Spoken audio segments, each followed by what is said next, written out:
I know this viewpoint will quickly improve your golf.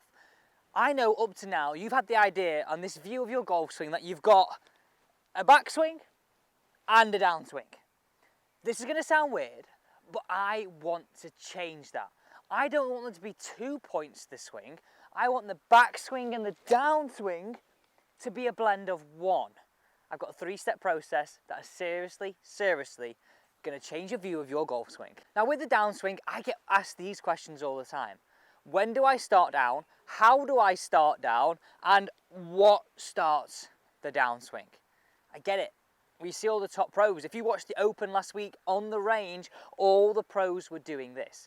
Now, we're powered by you, and our goal here is to help you play your best golf. And we're answering Shane's question today. How do we get the downswing and backswing to be a combination of one? Now watch this. This is what I'm going to get you to be like by the end of this video. Have some flow.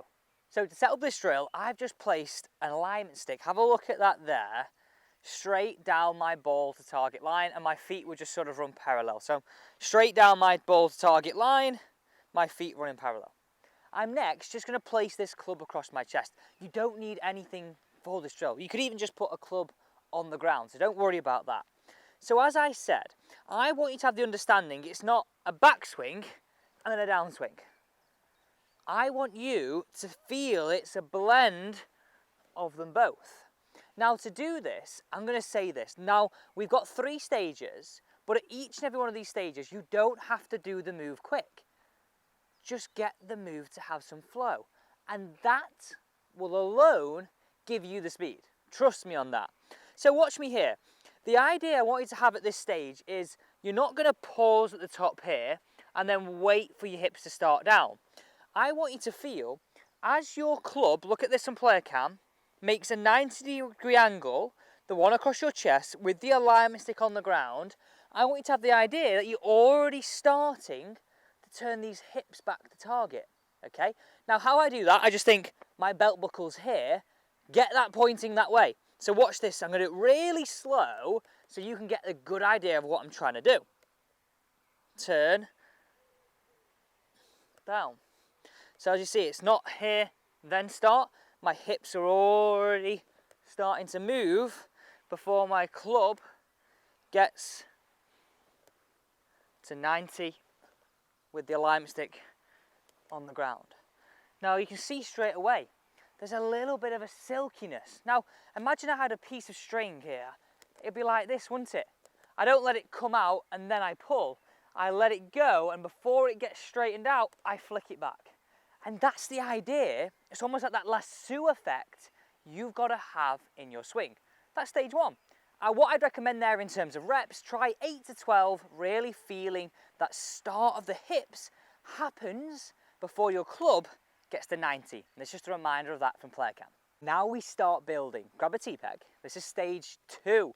You're going to really like this. I like it because it gives you flow. And as I said, you don't think of the swing as 2-piece. We think of it as one. Think of Ernie Els. Think of all those great swingers, Ben Hogan. Think of all of them that had silky power. Now from player cams, look where I placed that T-peg. Right underneath my big toe of my left foot, my lead foot. If you're left-handed, just simply put this on the opposite side. Now, all I want you to do here is pay close attention to this idea. And it's an idea. It doesn't have to be perfect. I want you to have the feeling, right? We're not going to get all our weight behind and then start down.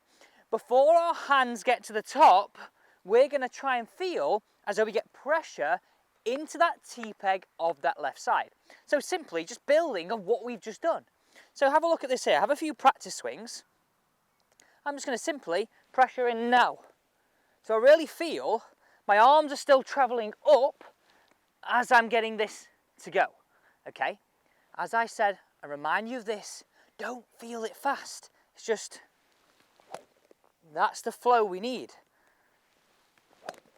Okay, we're going to hit 1 face on and from down the line because I really want you to look at what I'm doing here. We'll put down the line first. Look how I feel that change of direction happens as I'm still feeling the arms swing back. This is what all the top pros do to generate that silky power. Here we go, ball 1. Look at that fly. That's my fade, back into play, works every time. This is the face-on video. Again, I want you just to simply look how before my hands get to the top, I'm starting to get that belt buckle to work the target. If you ever lose that feeling, just go back to stage 1.